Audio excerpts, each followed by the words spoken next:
So let's talk about asset protection because this is really a misunderstood thing, and I just want to clear it up.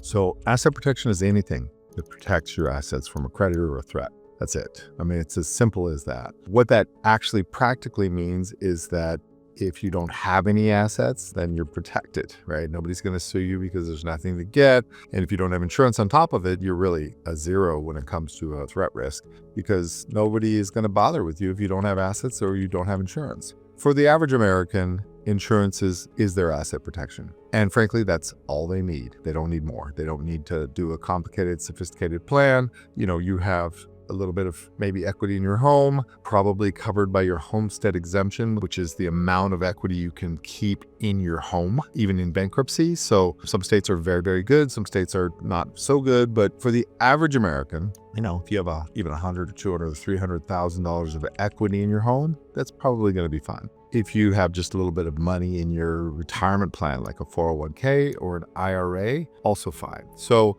for the average American, just having auto insurance and home insurance and general liability insurance is just good enough. However, if you are not the average American, if you're a little bit wealthier, let's say you're just the millionaire next door, you have, let's say, $1 million of total net worth, and it might be more than just a couple hundred in your home equity. Or maybe you have some investment real estate. You did some short-term rentals, or maybe you have a stock brokerage account, or maybe you invested in cryptocurrency and you have some crypto and you have $1 million or even $2 million of assets. Now, insurance is not really going to cut it. It's not going to do the job. You need to think about something else. So asset protection has two real main categories: exemption planning. And exemption planning means that under state and federal laws, there are certain assets that are exempt from creditors. So that includes homestead up to the state or the federal homestead exemption. And it also includes retirement accounts, particularly federal ERISA accounts, but also IRAs, which are under state law, and in most states, they are protected. So again, if you can get your $1 million into the exemption category, you don't need to do the other type of asset protection, which is legal asset protection. If you cannot get your full wealth into the exemption category, you need to do some actual asset protection. And what that looks like is legal structures. And these legal structures are basically limited liability companies, limited partnerships, and the asset protection trust. So limited liability companies do the job of segregating assets. So if you have a short-term rental, let's say you buy a condo in Orlando and you're going to decorate it like Disney and you're going to put it on Airbnb and you're going to rent it out short-term, you would want to put that into an LLC, limited liability company. What that's doing is that's creating a shield around it. So if you have an accident inside of it, the LLC can get sued, but you personally won't get sued, or you should not. Again, as long as you treat it right and you do it right. The other thing it can do is that, let's say you have some equity in that short-term rental, and now you just want to make sure that it's safe from you. And you get into a car accident and it exceeds your insurance. And now they have a judgment against you for $500,000. And then they're looking at your short-term rental and they're going, hey, there's $500,000 of equity there. Let's get it from that. When you have an LLC, you're protecting that. You're limiting their access to it. And that's done through what's called a charging order as the exclusive remedy. So LLCs are good. They're a first step. They are not the final step. You should not rely on them exclusively. They're not going to handle anything and everything. So you need to see them as just part of your immunity stack, which starts with the LLC. So you might have one LLC for one short-term rental, or you might have 10 LLCs because you've actually really gotten into it. And now you have a bunch of rentals, or a bunch of investment properties, or you have some industrial properties, or whatever it might be. From there, you would want to do a second tier, which is called a holding company. And the holding company I like is called an Asset Management Limited Partnership, an AMLP. An AMLP is a fantastic tool because it adds a second layer of charging order protection, which is great, but it also has a diversity of jurisdiction because we're not going to do the AMLP in the same state that we're going to do your underlying assets LLCs, which, by the way, if you have property in Florida, it makes sense to use a Florida LLC. A lot of people say, oh, well, I want to use a Wyoming LLC because I've read online somewhere they're better. Well, yeah, they're better. But if you have a Wyoming LLC own a Florida property, you're going to have to register it to do business in Florida. You're going to expose it to Florida jurisdiction. And if you get in trouble in Florida, a Florida court is going to apply, you guessed it, Florida law. So your Wyoming LLC didn't really buy you anything. It's not wrong if you want to do a Wyoming LLC and then have it hold Florida property. I'm not going to tell you you did it wrong, but it's probably unnecessary. So when you add the limited partnership, you're upping your game. You're creating a higher level tool, which is going to hold your interest in the LLCs. So now you're going to have the asset management limited partnership based in a different jurisdiction. Arizona is my preferred jurisdiction. And that's going to hold your LLCs in Florida and Texas and California and Nevada, Wyoming, and wherever you might have them. So once you get that, now you have two layers of charging order protection. You have the layer of the LLC, and now you have the second layer of the asset management limited partnership. And you have how many jurisdictions? Two jurisdictions, the LLC jurisdiction and now the secondary jurisdiction, which is Arizona. So what else can the asset management limited partnership hold? Well, it can hold safe assets. So what is a safe asset and what is a risky asset? A safe asset is something that cannot hurt anyone. So a $100 bill would be a safe asset because you can't slip and fall on a $100 bill and sue the owner of the $100 bill. Liquid account is a safe asset. A receivable is a safe asset. A note is a safe asset. Cryptocurrency is a safe asset. They don't hurt anyone. Real estate is a risky asset. It has a door, it has a lawn, it has paint, it has fire possibility, all sorts of ways you can get hurt on a piece of real estate. A car is a risky asset. A helicopter is a risky asset. An airplane, a boat, anything with a door, a key, a lock, an engine, a propeller, those are all risky assets. So risky assets need their own LLCs to secure them first. Then potentially they can go into the asset management limited partnership, the second layer holding company. And then from there, the holding company can hold the safe assets directly. Now, is that enough? Well, sometimes, yeah, that's enough. If you have $400,000 or $500,000 of assets, I'm going to say that's enough. That's going to give you enough defense because that charging order protection is going to limit anybody's real excitement about getting into those assets. And if you have insurance and your claim is covered by insurance, then you can be pretty sure that a domestic asset protection structure with LLCs and limited partnerships is going to do the job and going to be enough with a good insurance policy that's going to give them something to get and then look at you and go, yeah, I don't want to fight through all that stuff. So great, we've got it from there. Now, what's the question? What if it's not enough? What if you have $2 million in there? Is that enough? Now, I'm not so sure that's enough because if you have $2 million, I think a creditor may be interested in actually fighting through and seeing if they can't get through those tools because they can be gotten through. They are still domestic. And because they're domestic, you still have the opportunity for someone to decide that they want to get through it. And you still have a judge and a court in the U.S. that has discretion to determine whether they're going to breach the corporate veil, pierce the corporate veil. And there's many ways that they can pierce the corporate veil, or alter ego and so forth. So I would say that up to maybe $1 million, that those domestic structures are enough. Once you get beyond that, it starts to be a little bit lean. And there's another tool that I would recommend you add, and that's an asset protection trust. Now, an asset protection trust is a very particular tool. What it is it's a trust that you are allowed to settle, which means create for yourself and make yourself the beneficiary. So prior to 1984, the only type of trust you could settle for yourself as your own beneficiary was a revocable living trust, which is an estate planning tool, which is still a very good tool, still very popular, still very used widely today, but it's not an asset protection tool. It's just not. So a revocable living trust is fine, but if you're looking to protect assets, it's not going to do you any good whatsoever. So if you want an asset protection trust, it needs to be irrevocable. It needs to be in a jurisdiction that has a statute that allows specifically for this type of trust to be created. And you need to make sure that you create the trust correctly and fund it properly. So where can you do an asset protection trust? Well, there's three options. One, and the very first way that this was allowed was as a foreign asset protection trust.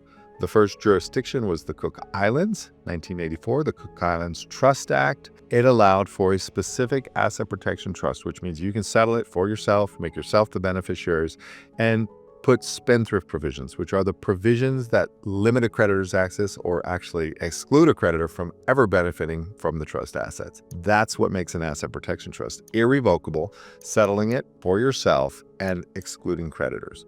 So Cook Islands created a statute. Quickly thereafter, we had a couple of other dozen jurisdictions create statutes that said, hey, that sounds like a good idea. Of those, I would say the Cook Islands and Nevis and Belize are kind of the top statutory jurisdictions, with the Cook Islands really being the most experienced, the one that's been around the longest, has the most cases, has the most professional trust companies. So it's the one that I would recommend. Now, what's the advantage of a foreign Cook Islands trust? Well, the advantage of a foreign Cook Islands trust is that that jurisdiction is statutorily prohibited from recognizing a court order from any other jurisdiction. That includes the United States. So if you have a Cook Islands trust with a Cook Islands trust company as trustee and a Swiss account with all your money in it, there's really no court in the U.S. that can do anything about it. And no matter what judgment you get against you, they're not going to be able to reach the assets of the Cook Islands trust, because they're not in the jurisdiction. The assets are not in the jurisdiction. The trustee is not in the jurisdiction. The trust is not there in the jurisdiction. The only people in the jurisdiction are the beneficiaries, which is you, but you have no control. You are fully at the discretionary of the trustee. You can't force a distribution. You can ask for a distribution, but the trustee is not going to give you a distribution if it's going to be intercepted by a creditor. They're just not going to do it. So you have to ask for the distribution, and that creates the asset protection.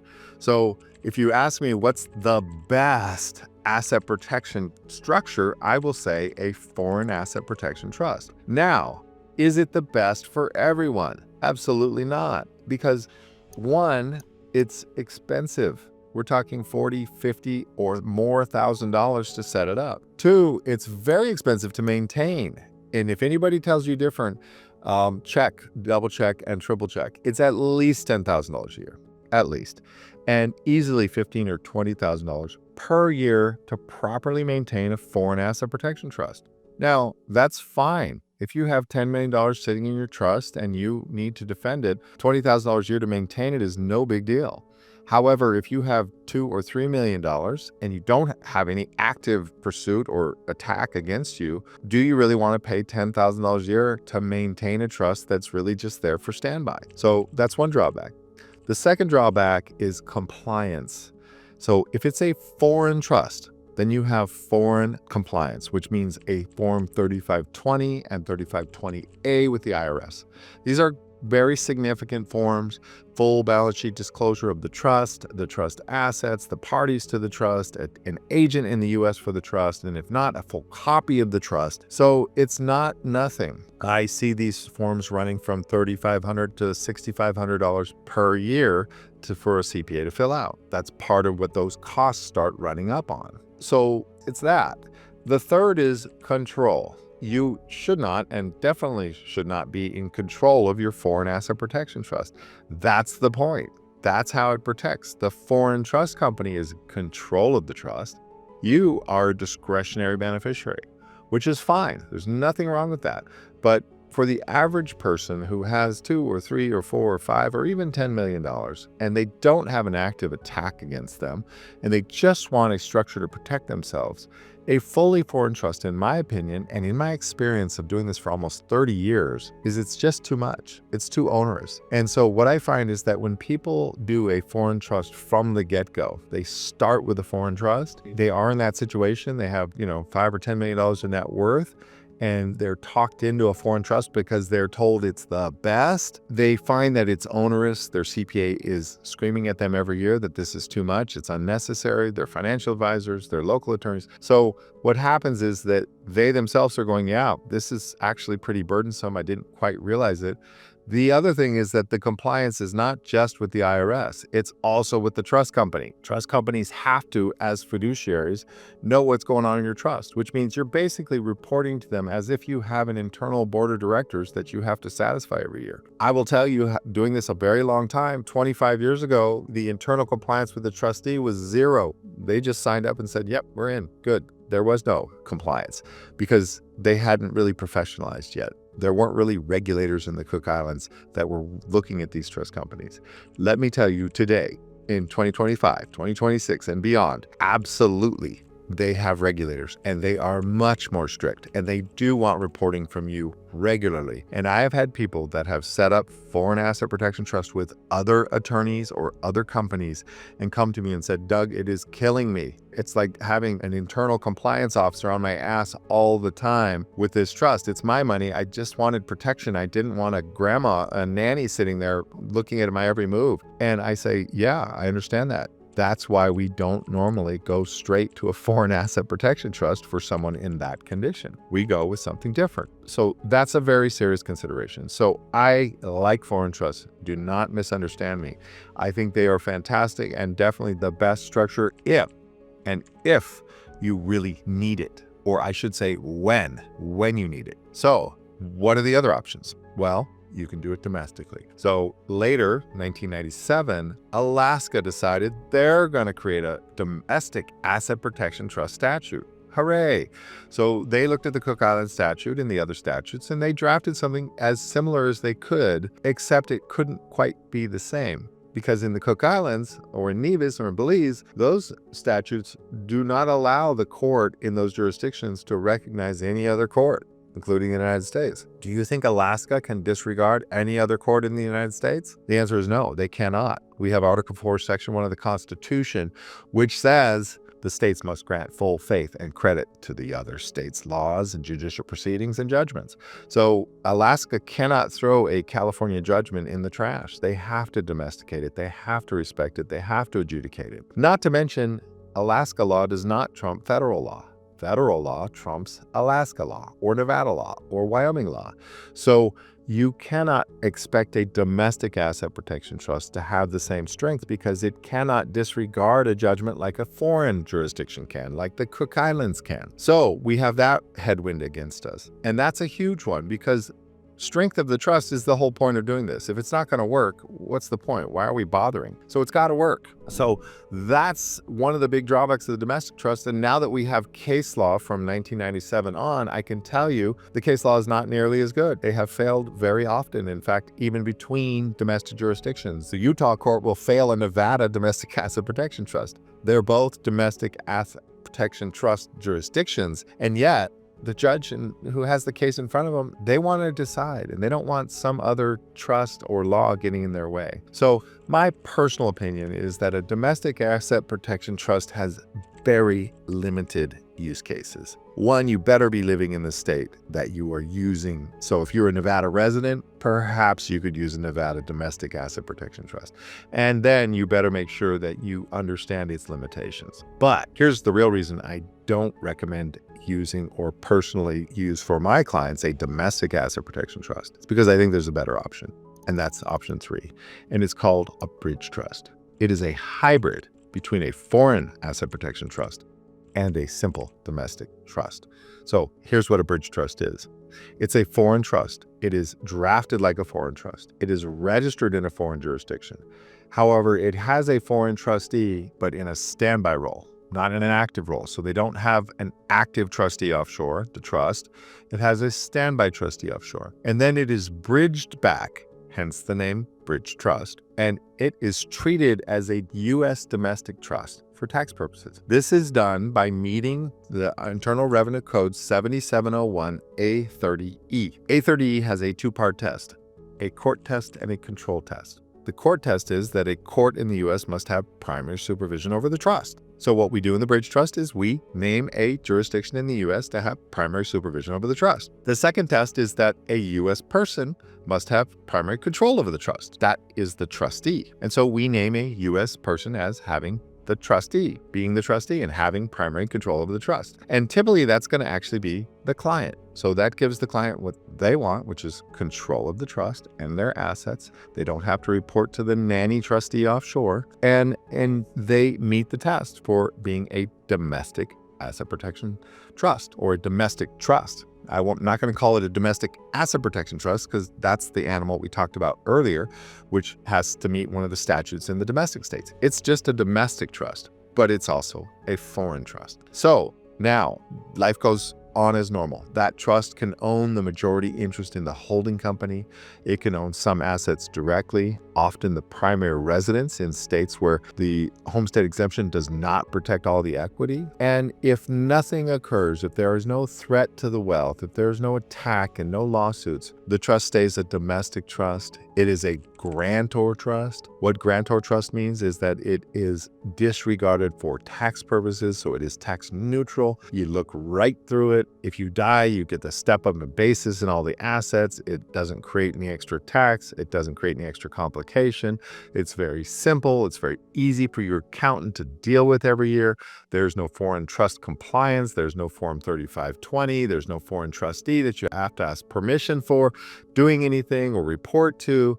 It's very simple. However, if the proverbial shit hits the fan and you have a problem, the protector of the trust, which is a role inside the trust designated to do a couple of things, and one of which is to declare an event of duress, which is basically, hey, fire alarm, we're ringing the bell. If that is declared, the trust can then activate the emergency trustee who's sitting offshore ready to go, and it can move. It's the same trust. It's not a new trust. We're not replacing the trust with a different trust. It's the exact same trust that's already registered offshore, by the way. It's just now dropping its U.S. registration, and it's removing you as the trustee, removing whoever the U.S. trustee is from the trust. So now there is no U.S. trustee at all. It's a foreign trustee, which is the emergency trustee, which we've already vetted, pre-named in the document, and has been ready to go for the last 10 years before you've ever needed to use it. They've already done their due diligence on you. They're already comfortable with you. They're already coming in from a law firm that they've worked with thousands of times. And so they accept you as the trust comes in. And now we just have a foreign trust. And as we've already established, the foreign trust is the strongest type of trust in the world. But we're using it when it's appropriate, when it's the right time, when it makes sense, which is when you're under attack, when you actually need it. And now, yes, the costs are going to go up. Now you're going to be paying that $10,000 to $15,000 to $20,000 a year to maintain that foreign trust. But you need it. You're using it. It's protecting all your assets. So paying that fee is completely reasonable because you're actually using the protections of the trust. And so that's asset protection in a nutshell. It's your, what I call immunity stack. LLCs, asset management limited partnership, and bridge trust, all stacked together, all properly structured and included in all your assets funded into it. This is how asset protection works. This is how it should work. It's not super complicated to understand, I don't believe. I think we just explained it. But it is super important that it's done right. You have to get this right. This is not a joke. It's not something you're gonna just do on your own. I definitely do not recommend a DIY approach to this.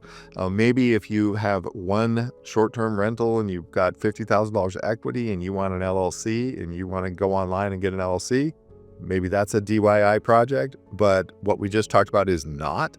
You need to use an attorney that understands this, that has done it many, many times, that has used it. And so that's asset protection in the context of the use case of someone with $2 million of net worth and up. So ask me questions. I'm happy to dive deep in any details. This is Substack, so this is for the real beanheads that want to go deep into the understanding of all this. So, please ask your questions, give me comments, whatever it is. And I hope this has been really helpful. And remember, it's your money. We'll see you next time.